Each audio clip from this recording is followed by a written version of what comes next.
Selamat datang di catatan terakhir. Cerita yang seharusnya tak pernah didengar. Kali ini kita punya sebuah cerita nyata yang bikin banyak orang sedih, bahkan merinding. Yaitu kisah seorang balita asal Sukabumi yang bernama Raya. Cerita ini viral banget karena kondisi Raya yang gak biasa. Tubuh kecilnya yang dipenuhi cacing hidup, bukan cuma di perut, tapi sampai keluar dari hidung, mulut, bahkan anus. Oke, sebelum aku lanjut ke ceritanya, buat lo semua yang suka dengan konten kita, jangan lupa terus dukung kita dengan cara like, comment, share, and subscribe. Biar kita lebih semangat lagi untuk memberikan cerita-cerita yang menarik. Dan buat lo yang punya cerita serem juga, yang mau kita ceritain di sini, bisa langsung DM kita. Raya seorang balita yang berumur sekitar 3 atau 4 tahun, yang hidupnya penuh dengan keterbatasan dan mirisnya. Kabarnya orang tua Raya punya gangguan jiwa.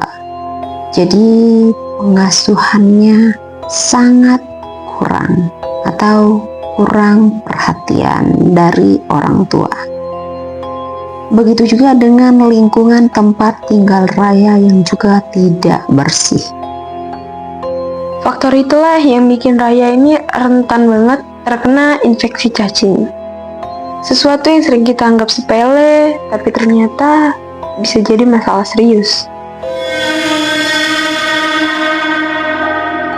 Berawal dari Raya yang sering merasakan sakit di bagian perutnya, lalu disusul dengan badan yang semakin kurus, lemah, serta pucat.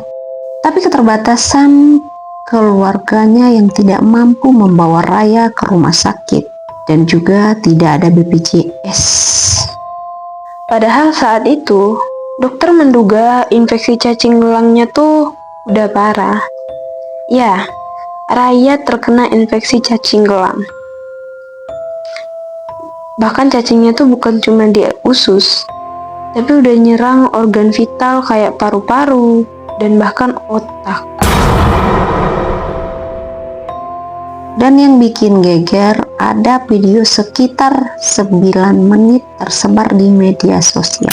Di situ terlihat Raya dirawat di ICU dengan tubuhnya lemah dan cacing sepanjang 15 cm keluar dari tubuhnya, yang jumlahnya bisa mencapai 1 kilo. Hal itu bikin semua orang yang nonton tuh ngerasa ngeri. Bayangin aja, balita kecil harus ngalamin hal seberat itu. Dan semua berusaha melakukan penyelamatan terhadap Raya. Lalu relawan akhirnya turun tangan untuk membantu mengurus administrasi supaya Raya bisa dirawat dengan biaya yang ditanggung. Sayangnya karena kondisi Raya ini yang udah terlalu miris, terlalu jauh, dan infeksinya tuh terlalu masif. Dokter udah berusaha sebisa mungkin, tapi akhirnya Raya nggak bisa diselamatkan. Kisah Raya jadi pengingat buat kita. Cacingan itu bukan masalah kecil, dan kalau dibiarkan bisa menyerang organ dalam, bahkan membuat nyawa melayang. Benar, jangan pernah anggap remeh kesehatan anak. Jaga kebersihan makanan, dan kebersihan lingkungan. Dan juga kalau misalnya ada gejala aneh, lebih baik segera dibawa ke fasilitas kesehatan. Jadi itulah kisah tragis Raya, balita yang tubuhnya dipenuhi dengan cacing. Semoga cerita ini membuat kita lebih peduli lagi, terutama terhadap anak-anak. Dan semoga tidak ada kejadian lagi atau penderitaan yang serupa. Oke, terima kasih sudah mendengarkan catatan terakhir dan catatan ditutup.